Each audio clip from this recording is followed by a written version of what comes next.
Part 1, The Day of Fate. They say it only takes a moment to turn a life around. For James Hewitt, that moment came one April afternoon while he was on patrol duty at the Westside supermarket. It was a routine overtime job he took to make up for his meager local police salary. Yet that day would prove to be a defining moment not just for his 14-year career, but for the entire Millfield community. James is a 38-year-old Metropolitan Police officer, 6 feet 3 inches, broad-shouldered, with military-cut blonde hair and green eyes that narrowed when he was nervous. He had been a respected member of the Millfield Police Department for more than a decade, with a largely spotless record. A few complaints of rudeness and a few allegations of excessive force had been quietly dismissed, buried in layers of paperwork. On the surface, James is a model officer, always on time, careful in his duties, and rarely in serious trouble. He has a beautiful wife, Lisa, and 2 young daughters. They live in a modest house in a predominantly white suburb. On weekends, he spends his time fishing with his high school friends or hosting BBQs with his fellow police officers. But beneath that perfect exterior are cracks that James tries to hide. A deep-seated fear that the world is changing too quickly around him. A need to protect what he sees as the proper order of things. And most importantly, a deep insecurity that turns to bitterness after the recession, when he watches new black neighbors move into his area and receive what he sees as preferential treatment. They're given opportunities that people like us never have, he would tell Lisa over dinner. And they still whine. If only they worked as hard as we do. Lisa usually nodded, though in recent years she had grown less sympathetic to her husband's complaints. There was something increasingly extreme about his tone that worried her. That fateful day had started like any other. James woke up at 5 a.m., worked out, then drank coffee while watching the news headlines on the kitchen TV. A news program was discussing the latest police-involved shooting in a city hundreds of miles away. James shook his head. "These people don't understand what police officers face," he muttered. "Put them in our shoes." He kissed Lisa and the girls goodbye and drove to the police station for his morning shift. At noon, he arrived at the Westside supermarket to start his overtime shift as a security guard. The store straddles the border between a white, middle-class neighborhood and a growing, more diverse neighborhood that is home to many African American, Latino, and Asian families. At around 2 p.m., he received a call over the radio about a minor shoplifting incident in the home goods section. When he arrived, security guards had already apprehended the suspect, a black teenager who was trying to steal a pair of headphones. James handled the situation with his usual firmness, ordering the boy to his knees while he handcuffed him. "You kids think you can get away with anything you want," he said, loud enough for nearby shoppers to hear. As James led the teen away, he noticed a black woman standing near the register, surveying the situation with a look of displeasure on her face. She was dressed in civilian clothes, but something about her posture, back straight, shoulders square, head held high, reminded him of the military. In fact, it was Lieutenant Colonel Amara Washington, 42, an Army officer with 20 years of experience and 2 combat tours. She had just moved to Millfield to take up a command post at a nearby military base, and that day she was shopping for some items for her new apartment. After witnessing the way James had treated the teenager, Amara decided to intervene. She approached James as he was preparing to escort the teenager out. "Excuse me, officer," she said, her voice calm but authoritative. "I think this boy deserves to be treated with basic respect, regardless of his faults." James paused, turned, and looked Amara up and down. "I'm doing my job, ma'am. I suggest you continue shopping and let me handle it." Amara was unfazed. "I understand you're doing your job, but the way you spoke to him was unnecessary and unprofessional. I'm just asking you to treat him with due respect." Anger flared in James. Who did she think she was, telling him how to do his job? And then, something inside him exploded, all the accumulated resentment, the fear of his social status being threatened, the sense that his power was being challenged. "Listen," he growled, pushing the teen aside and advancing on Amara. "I don't need your advice on how to do my job.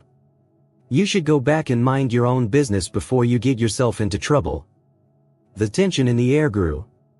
Shoppers around began to stop and watch. Amara, still calm in the face of James's aggression, said, "I'm Lieutenant Colonel Amara Washington, United States Army.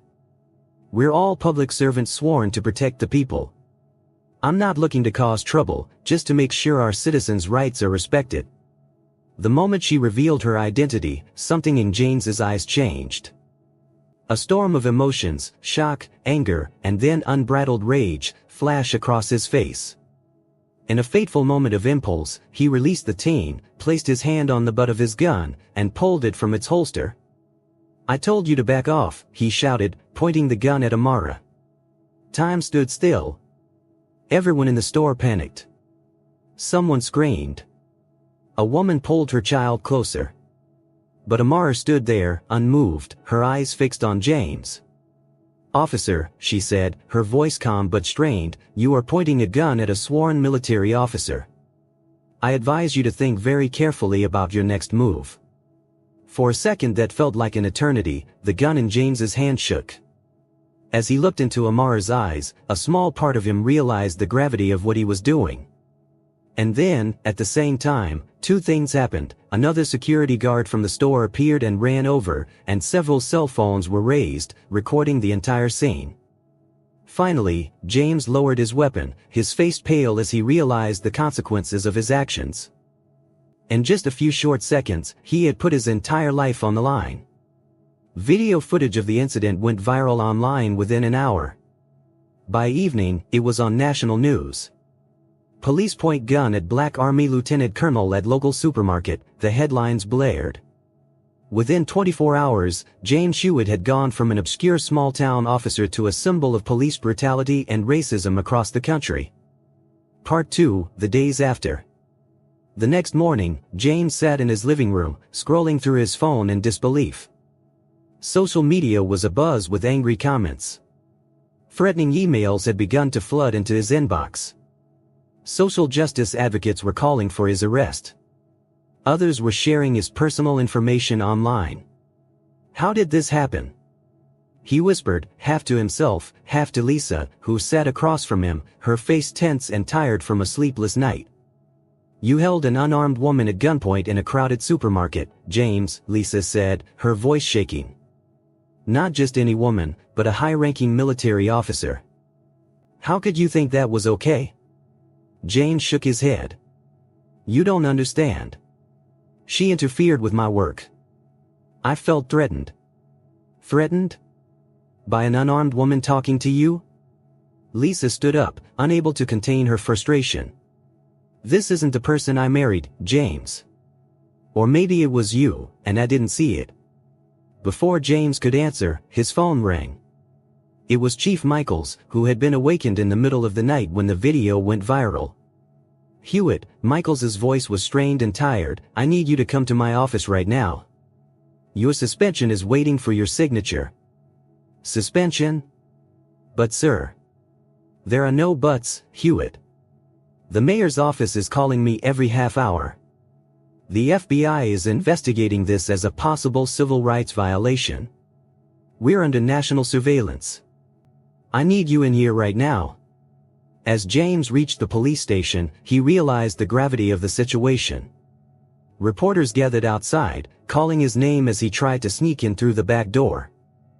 Inside, his colleagues avoided eye contact or gave him confused looks. Even his closest friends on the force kept their distance. In the office of Chief Michaels, a middle-aged man with gray hair and a face withered by 30 years of police work, James felt like a boy being called into the principal's office. "Sit down," Michaels ordered, gesturing to the chair in front of his desk. "Do you know how many calls I've had since last night? The mayor, the police commissioner, civil rights groups, the Pentagon, yes, Hewitt, the Pentagon. Lieutenant Colonel Washington is a highly decorated officer, and the military is not happy that one of their top officers is being held at gunpoint simply because she dared to speak out about the treatment of a teenager." James felt like he was sinking. "Sir, I only respond to what I perceive as a threat. Don't talk to me about threats." Michaels slammed his fist on the table. "I've watched that video 5 times. There was no threat. There was just a woman talking to you, and you pulled out a gun. Do you know what that means? That's excessive force, a violation of department policy, and potentially a crime. James swallowed. So what happens now? You are suspended without pay while an internal investigation is conducted. The district attorney will also decide whether to file criminal charges against you. You will now surrender your badge and weapon. In a moment, the feeling James had been trying to avoid began to wash over him, powerlessness. A man who had spent more than a decade building an identity around his badge and the power it conferred had been stripped away in less than 24 hours.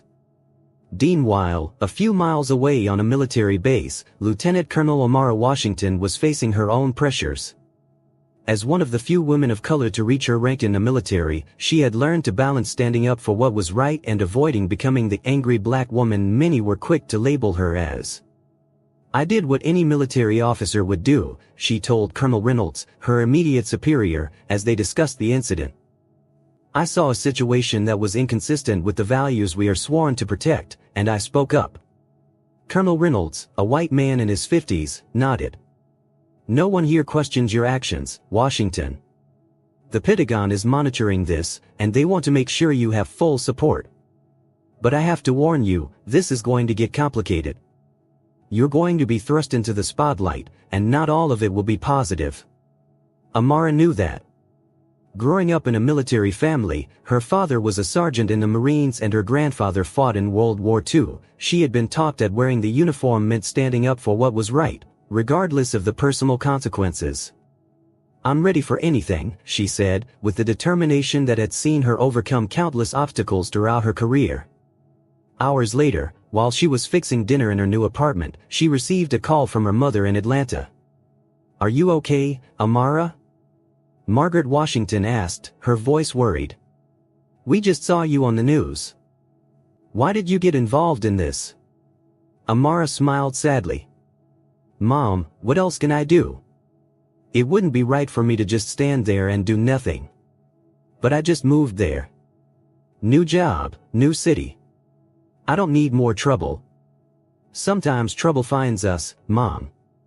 After hanging up, Amara checked her email and found her inbox filled with messages of support from fellow service members, but also disturbing messages.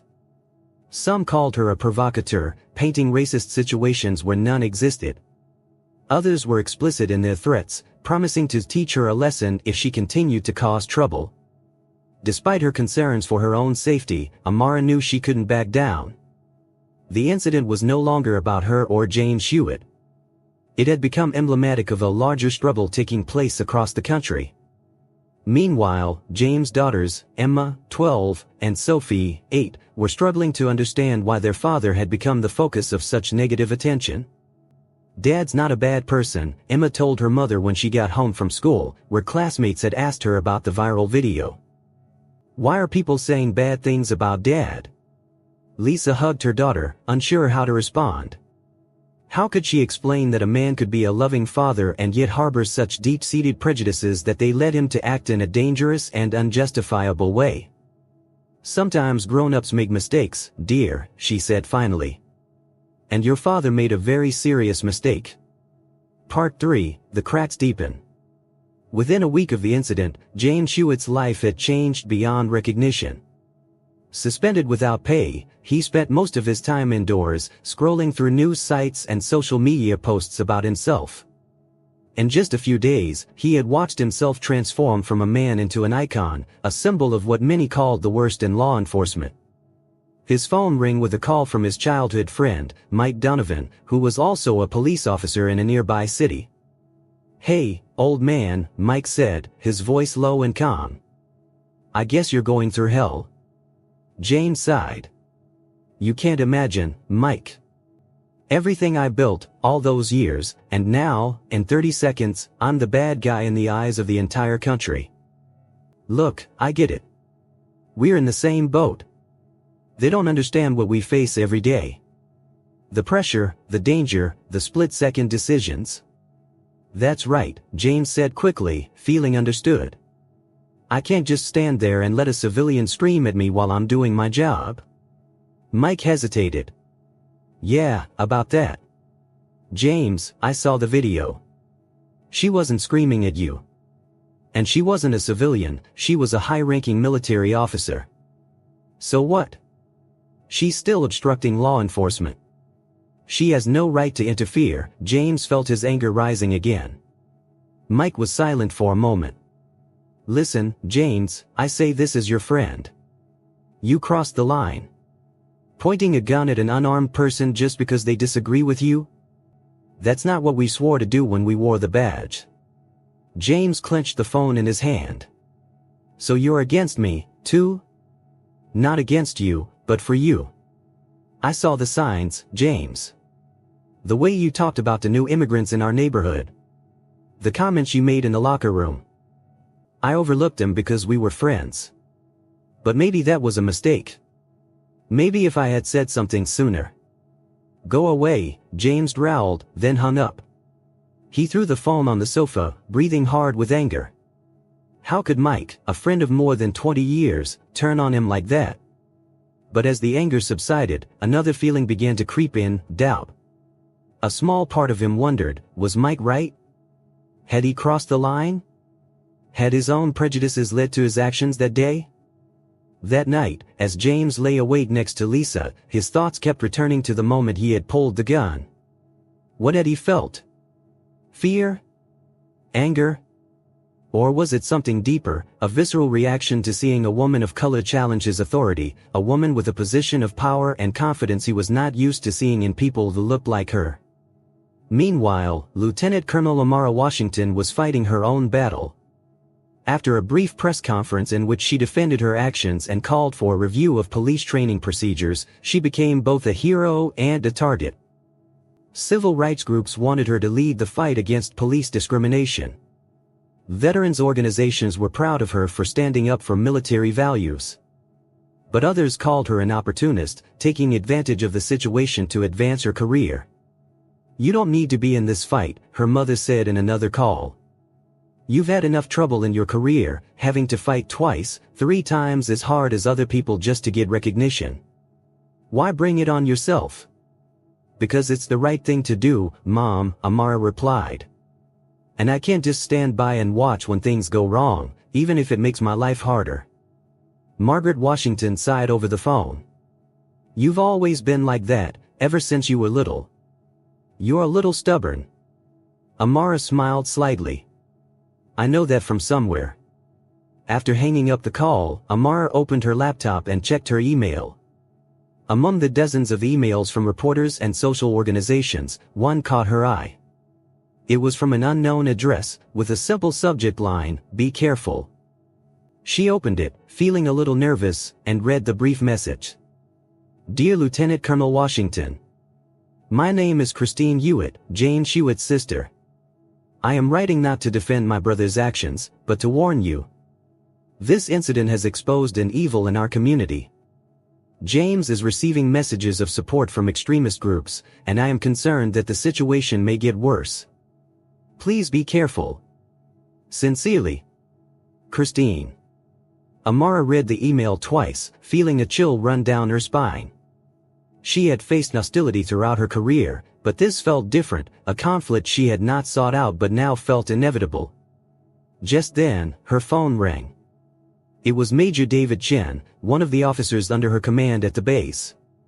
Lieutenant, I apologize for calling so late, but I thought you should know, there's a group of people gathered outside the base gates. They're carrying signs in support of the police and some, against you. Amara closed her eyes. I see. Are they violent? No, ma'am. It's been a peaceful protest so far. But base security has been increased in case things escalate. Thank you, Chen. Keep me posted if anything changes. As she hung up, Amara looked out her apartment window, noticing the last rays of daylight fading. She wondered how it would all end. Would justice be served, or was this just another spark in the seemingly endless debate about race and power in America? Part 4, The Fragments. 3 weeks after the incident, the Millfield Police Department's internal investigation into Jane Hewitt was complete. The conclusion was not surprising. James had violated multiple department policies, used excessive force, and acted unbecoming of a police officer. The recommendation was immediate dismissal. At the final disciplinary hearing, James sat stiffly in his only suit, listening as Chief Michaels read the list of violations. And for the reasons stated, we have no choice but to terminate your employment with the Millfield Police Department, effective immediately. James stared at the table in front of him. May I say something? Michaels nodded reluctantly. I've served this department for 14 years. I've been decorated for valor. I've taken dangerous criminals off the streets. And now, after one mistake, one moment of overreaction, my entire career is wiped out. It wasn't just one mistake, Hewitt, Michaels replied, his voice weary. Our investigation looked at your entire record and found a disturbing pattern. Previous complaints of discrimination, multiple instances of use of force that may have been excessive against suspects of color, all of it was either ignored or not fully investigated. We take some responsibility for not addressing these issues sooner. But we're addressing them now. James shook his head. So I'm being made a model? Because of the anti-police sentiment in society? No, Hewitt. You're fired because you pointed a loaded gun at an unarmed civilian who didn't threaten you in any discernible way. Michaels paused. And if you still can't see the problem with that action, then maybe this was the right decision. As James left the building with a box of personal items from his desk, he felt empty. No badge. No gun. No identity that he had called his own his entire adult life. That night, James sat alone in his garage, drinking his sixth beer and staring at the wall where the photos and medals from his service hung.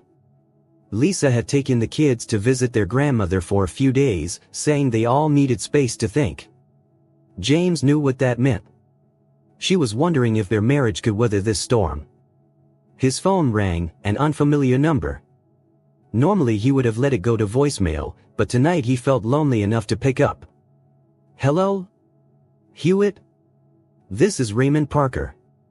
The voice on the phone sounded familiar, but James couldn't immediately place it. Who am I? Ray Parker. I run a private security group upstate.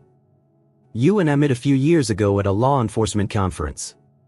James tried to remember, but the beer was clouding his memory. Okay.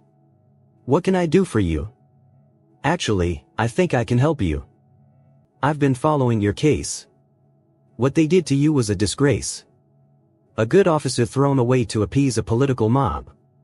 James felt a glimmer of hope. Yes, exactly.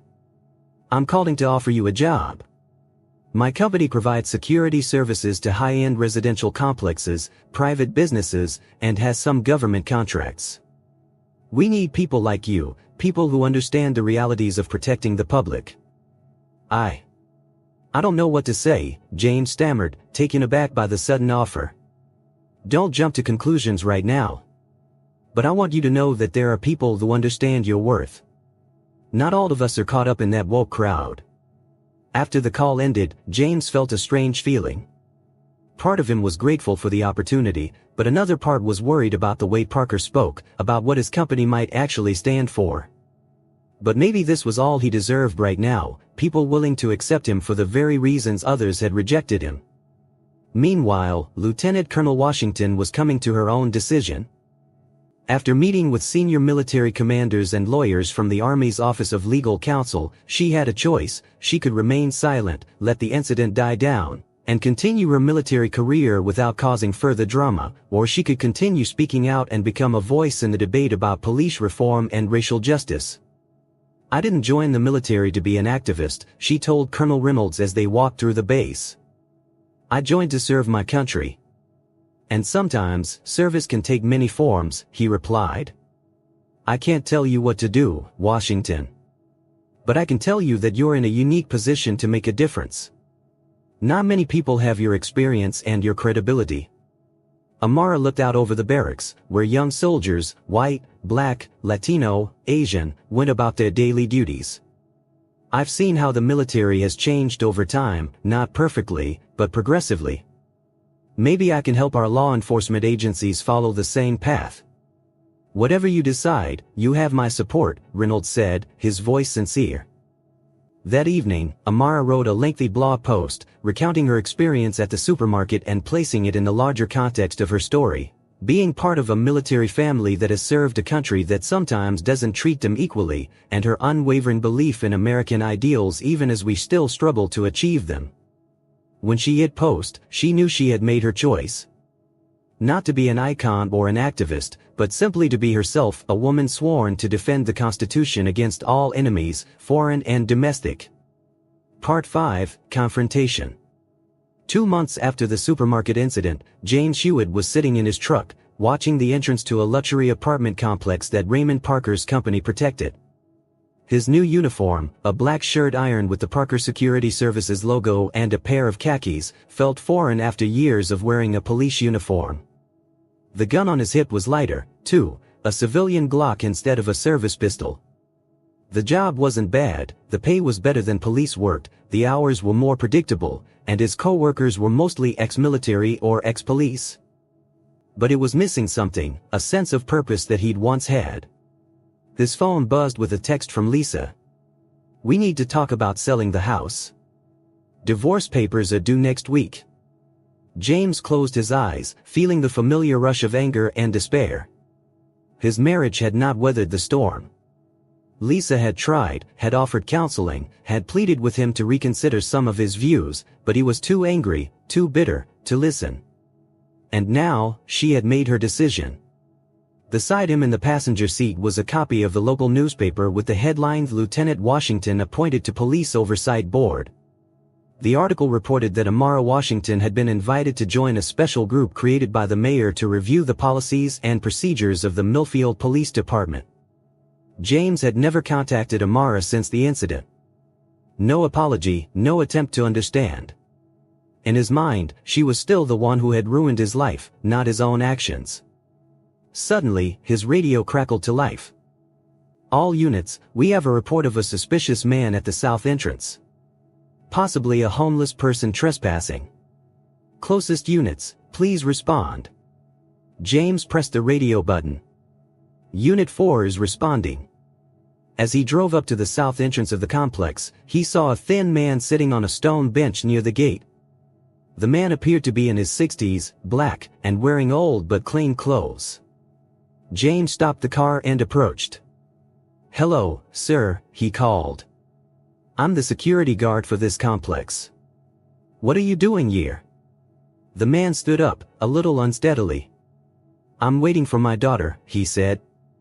"She lives in this complex. I called her, but she didn't answer." James felt skeptical.